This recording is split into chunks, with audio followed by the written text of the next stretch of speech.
बिस्मिल्लाहिर्रहमानिर्रहीम, अस्सलाम वालेकुम। मैं आज दोबारा कोट लखपत जेल मुंतकिल हो रहा हूँ और मैं यहाँ से अस्पताल से डिस्चार्ज हो गया हूँ। मैं अपनी डॉक्टर साहिबान का, नर्सेस का, जिन्होंने मेरा ख्याल किया, उनका तहे दिल से शुक्रिया अदा करना चाहता हूँ। मैं अल्लाह ताला का बेहद शुक्रगुजार हूँ जिसने मुझे सेहत अता की है और मैं अपने कदमों में चल के वापस कोट लखपत जेल जा रहा हूँ।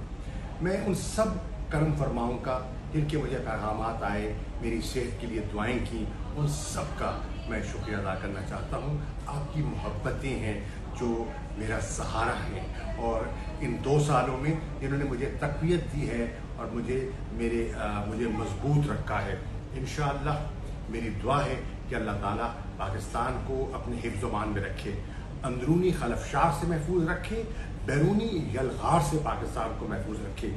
मैं जो पाकिस्तान की अफवाज है, बिलखुसूस हमारी एयरफोर्स, जिन्होंने हिंदुस्तान की जहारियत का मुकाबला किया, इस प्रोफेशनलिज्म से उन्हें खराज तहसीन पेश करना चाहता हूँ। मैं अपने सफारतकारों को जो आज पाकिस्तान की नुमाइंदगी कर रहे हैं मुख्तलिफ दुनिया के ऐवानों में और दारुल खिलाफों में, उनकी हौसला अफजाई करना चाहता हूँ।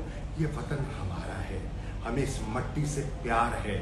जेल में हूँ, आज़ाद हूँ, कैदी हूँ, पाकिस्तानी हैं, मुहिब वतन हैं और इस मुल्क की बका और सलामती के लिए दुआगो हैं। मैं आप सबका बेहद मशकूर हूँ।